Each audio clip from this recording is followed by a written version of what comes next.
Getting our nose right in there and having a good sniff around. The Monday Scrum. Welcome to the Monday Scrum. Adam Peacock here. Now, Brent Reid is usually with us from the Daily Telegraph, but spies in Fortitude Valley tell me this morning that he was last spotted at 7 a.m. walking down the main street of the valley with a Queensland shirt on singing We Are the Champions, which is a tad presumptuous, but that's Reedy. That's our friend. So he's not here today. Dave Riccio, his colleague at the Telly, is here. Dave, how are you, Good to be here, guys. Good to be here. That's true. It's all factually correct, what you just said. Yeah, it doesn't surprise me. And James Graham is here.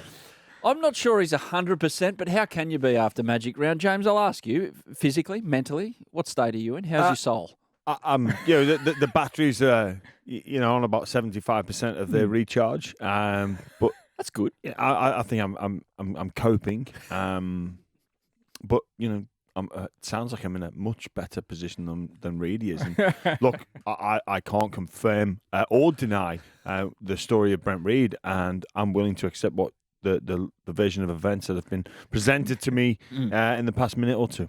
Can't reveal my sources. I can't confirm my sources. I can't even say if they're human, those sources. But, hey, we'll run with it.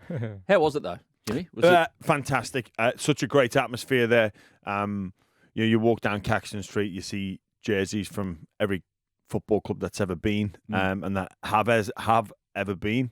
It's really good. I applaud the NRL for doing this. It's great for, I think, when you look at Australia, and obviously as an outsider coming here, you forget about how many regional areas there are and how much they crave NRL. And the NRL does a great job of having games in places like Mudgee, Tamworth. They go to these regional areas, Coffs Harbour, but they want more and more. But what this does, and you get a lot of those people from regional areas travel to Sydney for 1 or 2 games of NRL. They can go to Brisbane. And it is expensive, I get that, but it's all in the same place. 8 games, 1 stadium, 1 city, 1 weekend. It's just such an appeal for those people. I even met people from England that have flown all the way to Brisbane just for Magic Round. That's the only reason they came.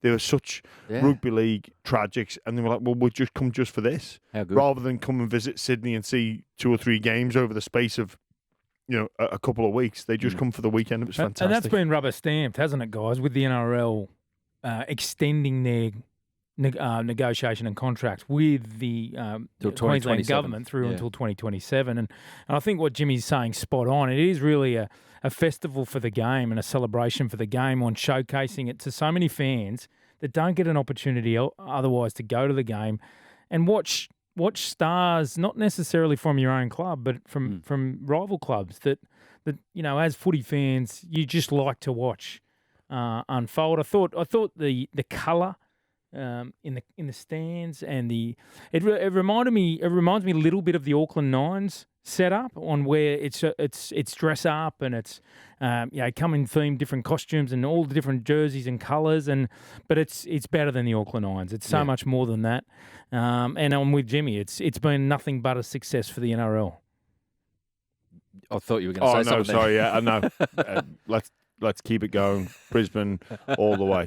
I was gonna say it's great for we talk about the party piece, but in terms of like an education tool for any aspiring NRL or NRLW players and coaches for that matter, great to sit there and, like you say, watch your own team as a fan and then watch an individual, the star of the game. We have a habit of following the ball and watching the ball, and when the game's on TV or radio, we commentate what's happening on the ball. But if you want to educate yourself on what it takes and some of the movement patterns of individual players in that position, it's a great education piece to just actually player watch as opposed to ball watch. One little area of I wouldn't be doing my job probably if I didn't give a balanced view here, guys. So what are you going to back? One little area of concern is that some of the teams stayed in the same hotel together.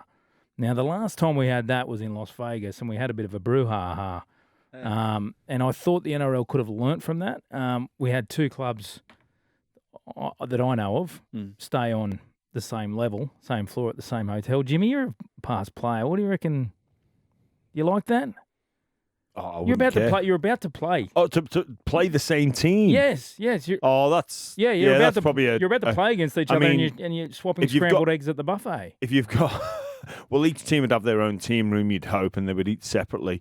Believe it or not, as the player life, you don't get to eat with the public. You don't mingle with the public. You're segregated for whatever reason. But look, I think that's probably an oversight from the NRL. I think with the split of the games, the Friday, Saturday, Sunday, you wouldn't need to have teams that are playing against each other in the same hotel. No, you'd need 2 hotels, but have Team A, Team B in Team A hotel, Team B hotel. Anyway, we'll see how it goes. As a Manly fan, I'm just happy that we're no longer taking home games to play Brisbane in Magic Round going forward. Thankfully, they've sort of... Yeah, they've ruled a line through that. Speaking of Manly, they're not going to do that again. So hopefully we can get an easy kill next year somehow. It's easier than playing the Bronx. But there was never really any thought that it was going to go anywhere else, was it, Dave? Like they announced it early. No, and when you in answer to that question, when you sit back and you start to think about, okay, where could Magic Round work elsewhere? No is the answer, and Brisbane is such a great city for it. It's easily accessible with Suncorp Stadium backing onto Caxton Street, and obviously the accommodation is key to it. And no, the answer. Look, Sydney in the past has been raised when the New South Wales government were fighting for content at their stadiums. But really, it's a no-brainer. No, I hate it in Sydney. Just like Sydney is a no-brainer for the grand final every year in my books, Magic Round in Brisbane should always stay there. I reckon 1 every 4 years they should have the grand final in Brisbane. But that's just me, just to mix it up. But Magic, like you say, you couldn't have Magic Round in Sydney. This wouldn't be the same. No. Yeah. Sorry, Pete Bedell, who'd probably want to come down to Sydney for Magic Round, but he can mind his own business up there in Brisbane. Cam Munster, Queensland, gone. Not playing Origin. Surprised? No, I'm not. Guys, I picked up a bit of information last week in relation to some discussions that were being had in and around Cam Munster, the Melbourne Storm, and even to the point where it got to Billy Slater about Cam's current injury, and that is his groin issue. And it was my understanding that Cam was on the path to pulling out of the State of Origin series anyway, whatever happened has happened in the last 48 hours. And it was just on the basis of the way he's been going. He's been undergoing cortisone injections after games, struggling to get onto the training field and put back-to-back sessions together. And it was at least flagged. My understanding is it was at least flagged with Billy Slater. Hey, start to prepare for State of Origin without me. And certainly what happened on the weekend has ruled a line through that. Now, the positive news is that this morning Cam Munster's waking up he was feeling pretty good today, but I still sense that Cam's on a long road back. And that looked like a cramp. Yeah. And I don't know how you get a cramp in your groin like that. I'd never known it to happen, but that's how his immediate reaction was like, that's not like it's come away and just done a little bit more damage to something. It's looked like it's got a vice-like grip on his ability to function. The feeling is, guys, is that he will need surgery at some point. Yeah. At this point in the year, I don't think the Melbourne Storm, and clearly they will work with the medical team over the next 24, 48 hours on the best path forward, but the early indications are that they may go down a rehab and recovery process and just give an extended period, something like 8 to 10 weeks, of Cam just recovering and trying to get back on the paddock in time for the final series. Have they actually figured out what is wrong? Because I recall at the start of the season, it was a medical mystery. It had the medical experts baffled at what this actually was. Right. So have we concluded what it is? Because I'm assuming if surgery has been presented as an option, there's an actual label on the injury now. It's only been described as a groin / osteitis pubis injury. No definitive, to your point, Jim. And you're right. Like even Craig Bellamy was completely baffled at the time on how to explain Cam's recovery and when would he get back on the paddock earlier in this year. And it was described as something as so sinister as slipping in the shower at the time, of which... Was that a metaphor? No. For anything? Was that being used? No. Yeah. So it is quite it sits in the unknown category, Jamie. And the next step is how do Melbourne recover, and where do they go next without Cam Munster? And clearly Jerome Hughes is on the way back. My mail is he'll be back after the bye, guys. Tyron Wishart's been doing a pretty good job, so it's not ideal by any stretch of the imagination. No, and Melbourne Storm's strength, everybody knows it's their spine. Yep. And it's always been their strength, and they build some players in and around that, but that's always their number one go-to. They want the best 1, 6, 7, 9 combination in the game. They've had that. I think it's been a real strength of theirs. It's the reason why they'll be pushing for top 4 and potentially even minor premiers this year. But with no Cameron Munster, and Pezzett is gone for the year, I believe, as well. Is. So, look, it's devastating news for Bellamy and for the Melbourne Storm. It's a huge blow to their title ambitions if he's not able to return after this lengthy layoff. They'll win games. It's Melbourne Storm. They just, like, it's a conveyor belt production line. But the class required to win I think 2 if or 3 finals. Yeah, if they're going to win the competition, they need those 4 spine members to be fit and firing. Yep. And guys, don't forget the implications of State of Origin for the rest of the team. Harry Grant. Yep. Potentially Christian Welsh, Xavier Coates out on a wing. So the next month could be really telling for the Melbourne Storm. Speaking of Origin, so Tommy Dearden, looks like it's Cherry and Tommy Dearden, 6 and 7 for Queensland. Ezra Mam, a chance? Yeah, both those names have been mentioned. Tommy Dearden has his nose in front of Ezra Mam. Guys, it's really interesting because prior to Kalen Ponga getting injured, the Queensland team was giving serious consideration to carrying both Reece Walsh and Kalen Ponga in the side. Ponga playing off the bench and giving them this weapon of destruction from the interchange bench to come on and really play fast and disruptive to the New South Wales defensive line in an Origin game. It's led to when Ponga got injured, it then went to AJ Brimson. Mm-hmm. Do we use AJ off the bench in a similar role? AJ's now gone. He's out. It's led to the now discussion with Cam Munster out. Do they go Dearden straight up as the partner with Cherry Evans, and then potentially Ezra Mam, blooding Ezra Mam as that? So they're still talking Harry Grant, Ben Hunt. Yeah. So they're going to carry another little bloke on the bench. I don't know if they can afford to do that. Sounds weird. Not with their stocks in the middle being hurt so much as they have done. So you lose Tino, a big minute player, Flegler, a big minute player, Tommy Gilbert, a big minute player. I don't know if they can afford to do that, to carry a Ben Hunt and an extra X-Factor style player. I just don't think that's feasible. Jimmy, you'd be able to speak to this. There's a real theory in the game, guys, that teams that have that fast mobile forward pack are doing their most destruction. And the Sharks are an example of that. They're fast and mobile. Yes, they've started to get some big men into the game with Hazelton, but they largely are that mobile forward pack. And that's maybe where Queensland are thinking, where Ruben Cotter may start on an edge and then shift to the middle and play around with your edges. Play with your edges and middles to give them a little bit more punch through the middle. So you'd be naive if Billy Slater isn't planning for an onslaught through the middle of the field.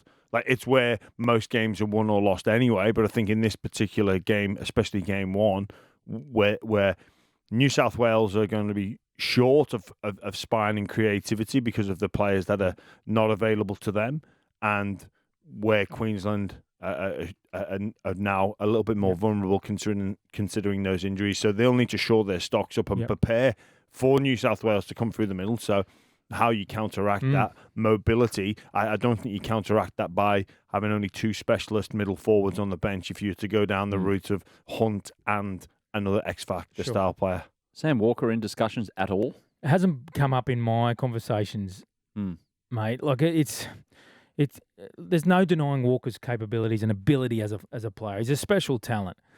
It's just that his style and what Tom Dearden has already achieved at the Origin level, Dearden's in front, and I just wonder whether, again, that style that Sam plays, is that going to work in State of Origin? I don't know.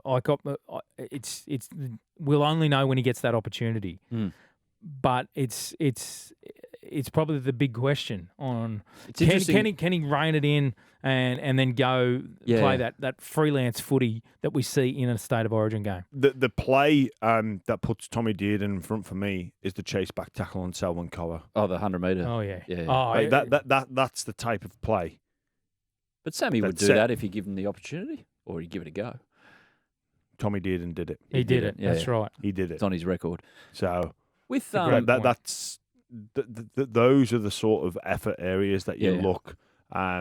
Maybe not even in terms of point scoring, because Queensland have got plenty of points in them.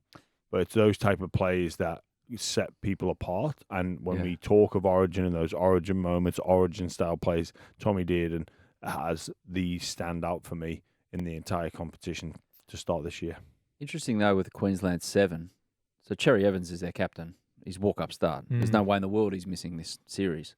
But if you look at their form lines this season, Sam Walker, Daly Cherry Evans, I've got Sam Walker ahead in terms of form. Now, if this was a Queensland kind of thing talking about New South Wales, there'd be some legend of Queensland piping up with are they really, they're really going to not play this kid? You know, they'd play those games and they're very good at it. And no doubt we're going to have a bit of that over the next 10 weeks. But look, I'm not saying that Cherry Evans doesn't deserve to be the starting 7 for Queensland, but it's interesting how you weigh up current form with what you've done and who you are in Origin, which is legitimate, how it all becomes it's not just a straight up selection, he's playing better than him. I still feel like you're wearing a Manly jersey, though, as you're saying this. Yeah, so he can be fresh from Manly games. Yeah.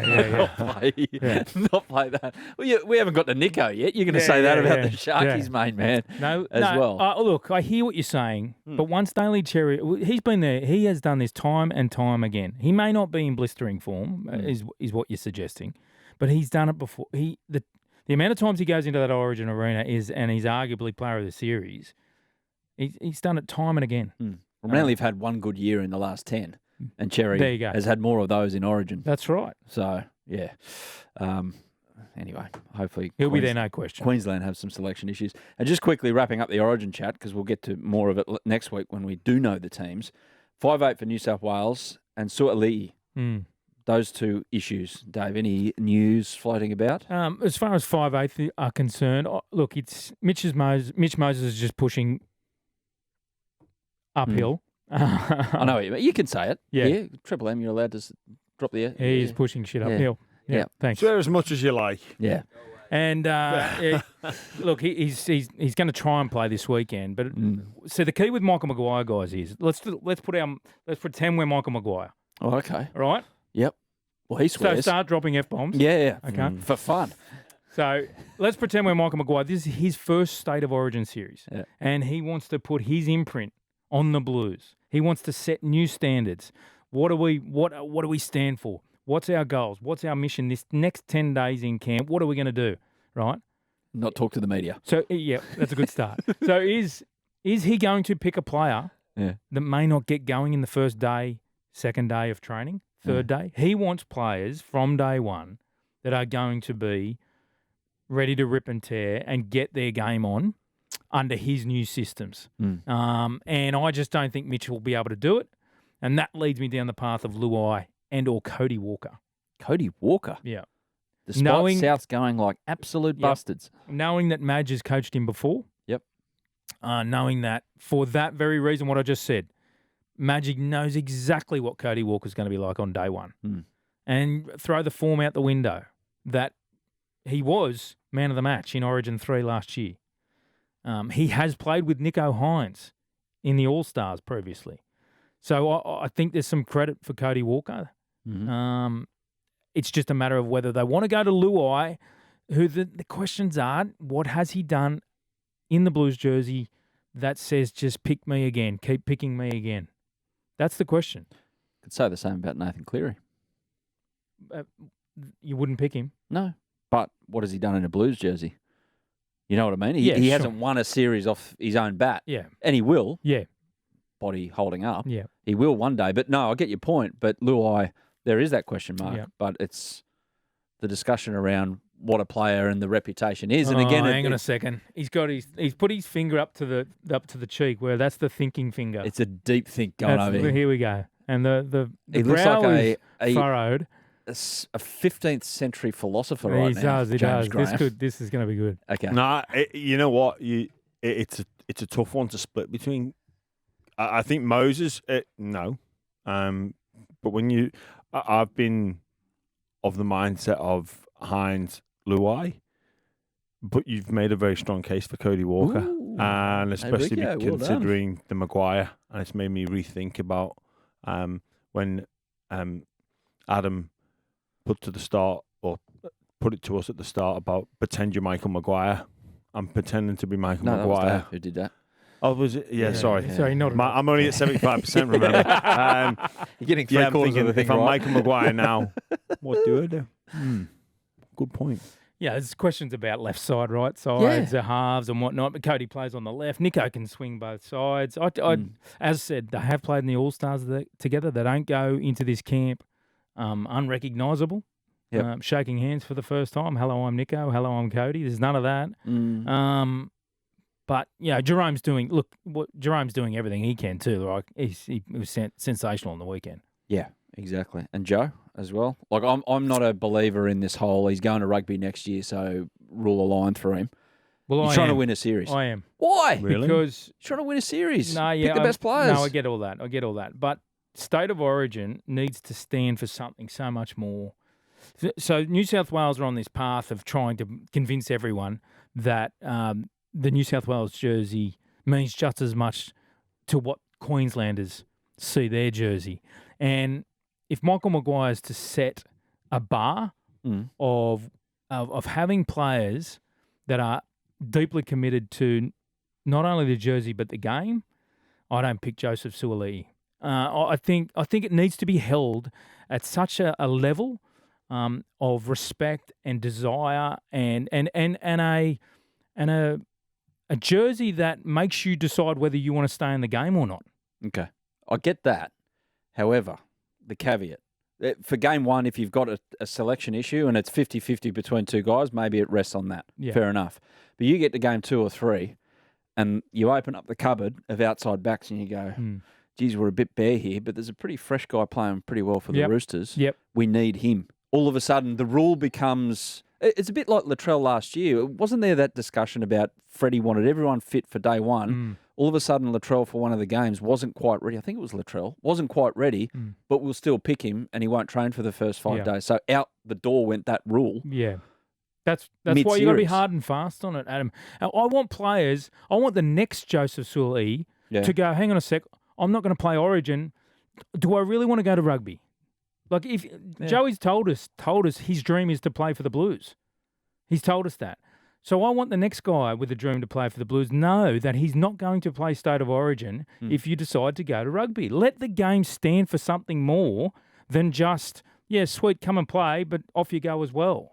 I don't know if that's going to work as a deterrent or factor in to the thinking for any young and up-and-coming player with ambitions in either code. I don't think that law of, okay, well, if I go to rugby union, then that takes away my State of Origin opportunities. I think all that will do is delay announcements. So a player would just delay the announcement until post-Origin, and everybody would know that they're going to rugby after that. And like then Angus Crichton, for instance. For Angus Crichton is a great he's example. in at 17, isn't he?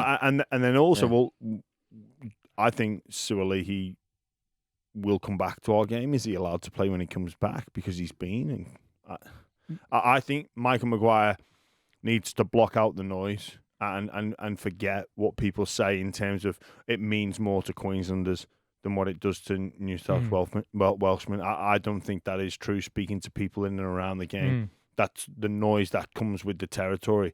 But Michael Maguire needs to pick a team, 17 players to win a game of football this weekend. It's not about next year and who's going to be available next year.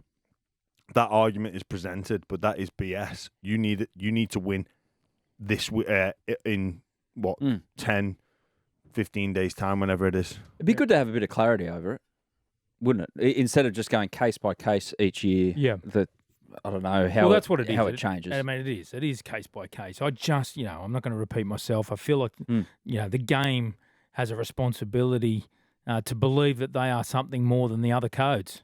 Fair enough. Brad Arthur. Let's get back to club footy. He's in trouble.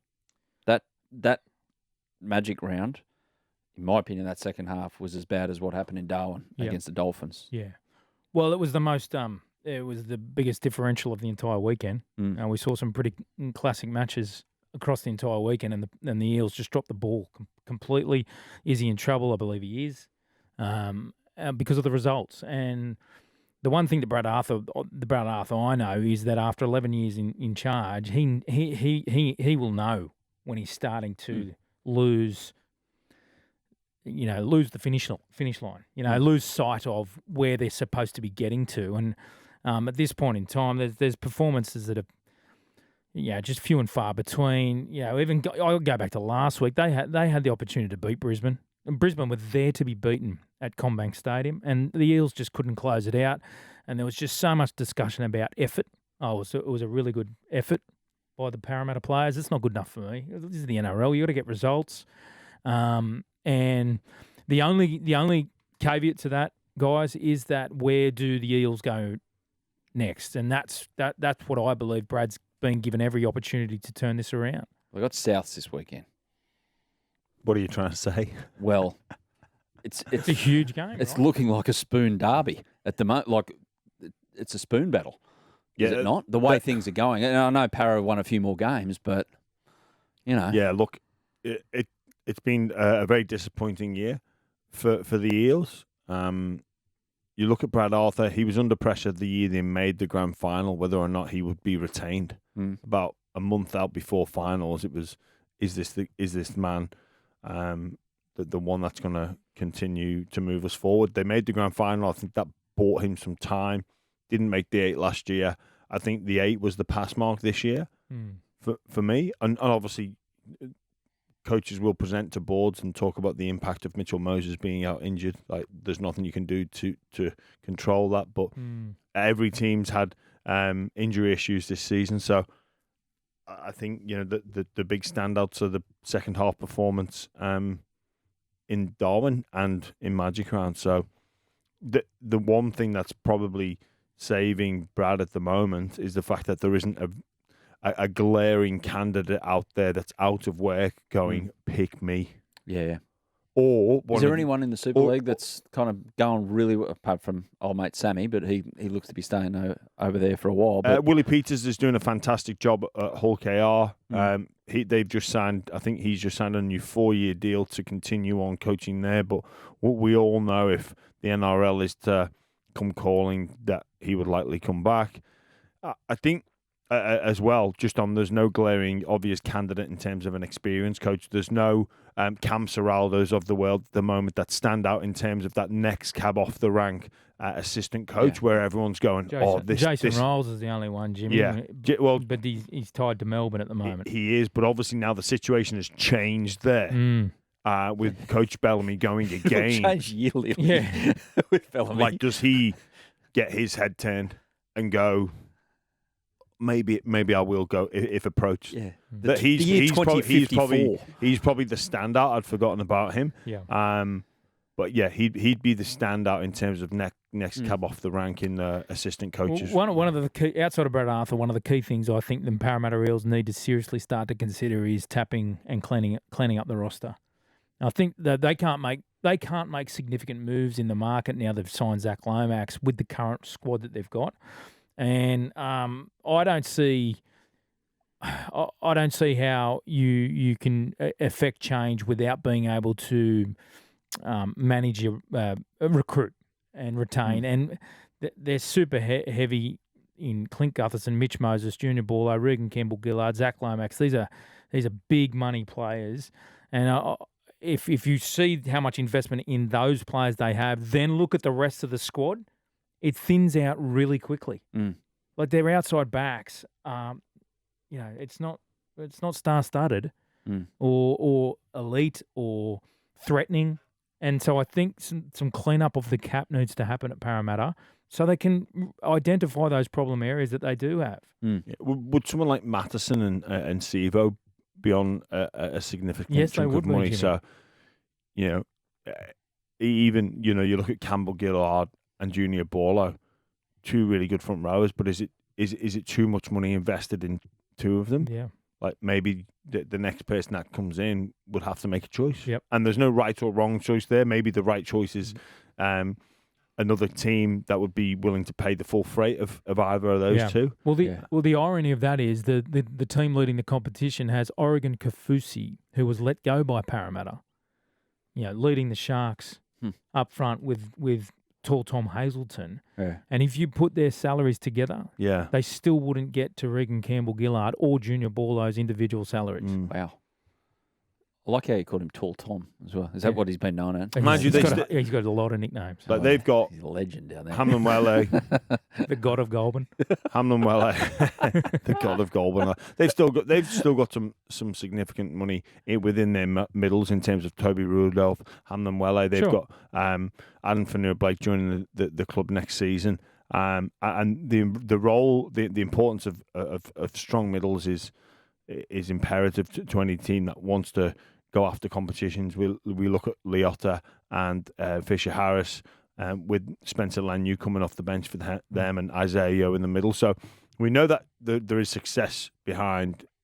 Successful teams have strong middle forwards, but I just wonder if there's too much in just those two big men in particular and the implications that it has on the rest of the squad. Speaking of Penrith, is there an air of, and this sounds ridiculous, but we're only judging them against their own standards of winning 3 straight comps, that they're third at the moment, and they just looked a little fragile yesterday in the game that they perhaps would have iced with different players on the park. Vulnerable. That's the word I'm going to use. I'm not going to say in trouble, this is the end of days, ring the bell, that's it, new premier coming this year. They can still very much win the comp, but are they a little bit vulnerable at the moment heading into Origin where a lot of very good players are going to be busy? I'm still in a state of confusion in the fallout from yesterday's game. Also, witnessing yesterday's game against the New Zealand Warriors. I did not see that coming. And I still can't quite figure out what happened. Caught up a little bit in the emotion of the occasion. When Isaiah Yeo was simbing, they took advantage of that, the Warriors, but still, I still can't quite believe the Warriors won. That was a huge performance. And that's where they probably got beat in areas that Penrith don't get beat at. Yeah. And that's attitude, defensive resolve. Ivan was happy after the game. How long was the press conference? Well, you've just stolen my WTF moment. Oh, we'll save it. There was a couple of tries there where didn't know it was that. Where Warriors have hit leads. Yeah. And they've sort of they went through almost untouched, which is not Penrith like. Yeah. Yep. That no looker from Dylan Walker on the right side. There was another one on the left side. It was like, ooh. Yeah. In answer to your question, Adam, are the Panthers vulnerable? Yes, they are. And it's simple. You've lost the greatest playmaker in the game.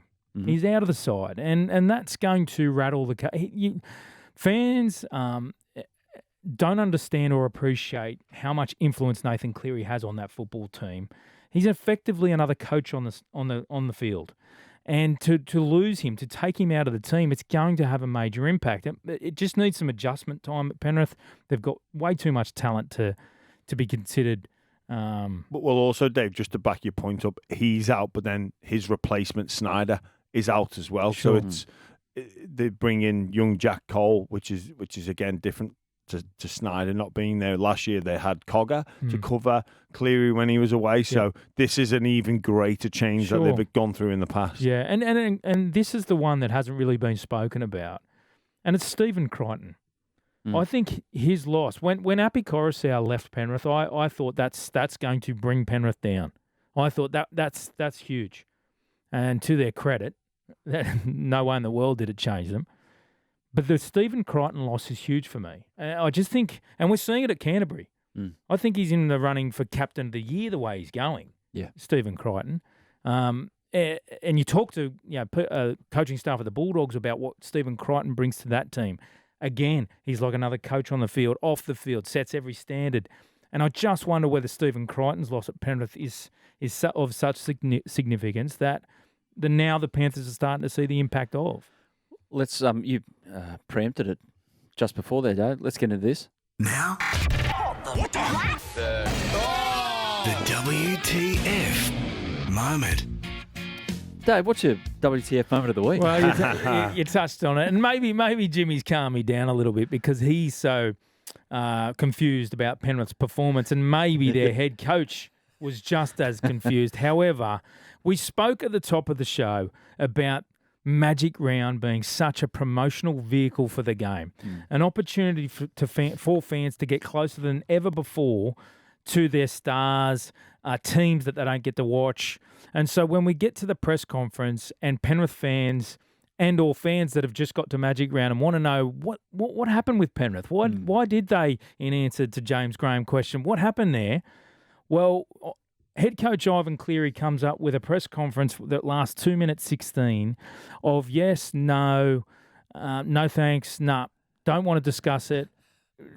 Clearly no depth to any response whatsoever. Sounds like a conversation with my 18-year-old. Now, yeah, well, that's true, yeah. Now, I have a good relationship with Ivan Cleary.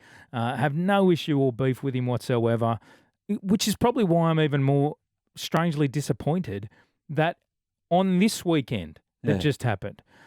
And after such a performance, we didn't get more out of Ivan Cleary explaining what the heck happened to Penrith. And it was almost like I wanted a journo in the room to ask, Ivan, is there a reason why you're answering like this? What is there something wrong? Outside of the result? Now, maybe it was the impact of the Taylor May saga. Yeah. It may not have. He said it wasn't. But again, it might be the bizarre performance by the Panthers. But I thought it was disappointing for a coach who has a high standard in the game, and after a loss, it never looks good after a loss when you're short and sharp. And I just thought fans deserved a little bit more. Well, Wayne was pretty short and sharp when he was getting questions about signing for South, but that was just Wayne being Wayne. That's the difference. We know what Wayne's like. Exactly. And Ivan has a little bit of depth to his answers. Yeah. Jimmy, what's your WTF? Or do you want me to have a go and you can finish us off? Go on, you go first. Scott Scheffler getting arrested, number one golfer in the world outside the second major of the year, the PGA Championship in Kentucky, I think it was, for disobeying traffic signals after a tragic accident down the road when there was all these traffic backed up. Lights and sirens, dark, rainy, and he just decided, you know what, the front entrance is there, I'm going to make a zip for it, try and get a good park. Cop hung on to his car, and then, you know what American cops are like, if you don't do what they say, they're going to get rather vicious on you. So away he went, Scotty. And then he made his tea time, which was good. Which is more than I can say for some of my mates. There was an ESPN journo following and filmed it. Yeah. And Scotty Scheffler's yelling out, help me, help me. The copper thought that was his agent and he said, there's nothing you can do now, man. And he's going to the clink. Jail. So off he went for a couple of hours, got some orange jumpsuit, but came back and shot 6 under par in the final round to finish a couple off the lead. But Xander Schauffele won the event. Yeah, it just goes to show the importance of preparation. Sometimes you get... That gets he was stretching in his cell, he said. Well, and you can still perform. My WTF moment of the weekend, it's Tyson Fury's loss. Yeah. I did not see that coming. No. You're a big Tyson Fury fan? I am. I do enjoy him. What a character. Not everybody's cup of tea. I enjoy him because he's different. He is who he is. He changes for nobody. But he's a phenomenal boxer, and I was surprised to see him beaten like that. Sets up for a rematch, though. It does. Undisputed championship. In Saudi Arabia. It is ironic, that. For the coin. Rematch. Last one before we go. Dave, over to you about your Sharks flying. Yeah. Penrith this weekend. We were talking about Penrith before WTF, so little test for Penrith going down there, because the way the Sharks are going, they are humming at the moment, despite the fact that Fitzy will probably pick out about 14 things defensively from the win over the Roosters that he's not happy about. Well, you make a fair point. I mean, there was 30 points conceded isn't in Fitzy's category. However, we're talking about a high-quality contest between two high-quality teams. They are going well. And I think it comes down to a couple of factors. lack of injuries. Braden Trindle's a big loss for them, and Daniel Atkinson's performances to knock off Melbourne, then the Roosters, probably not getting the credit he deserves. But only Braden Trindle out of the side. Braden Hamlin-Uele as well, Toby Rudolph. So they've had a couple of chinks, but nowhere near everyone else. And they're just playing so systematic, on the same page. You can see the passion and intensity. I'll say this, boys. I've been covering the Sharks for about 25 years, right? And I will say that this is the tightest playing group that I've seen at Cronulla, including the 2016 team. Okay. They are so connected, it's not funny, on and off the field. And you can see it the way they huddle post-match on the field. You can see it after a try is scored. You can see it in the dressing room cameras before a match. I think we're looking at a pretty special group of players as far as playing for each other is concerned. Competition favourites? Just finally, quickly? No, not yet. Who is? Panthers. Okay. You're not going to say competition favourites? No, not yet. I'm going to say they are. They the mock on them. Their draw has been very favourable. Yeah. I like what they've done, but they've had the strength of schedule has been low. Good game coming this weekend to test where they're really at, even though they got it the last couple of weeks and they came through that with flying colours. Dave Riccio, James Graham, enjoy the rest of your week. Thank you. That was the Monday Scrum.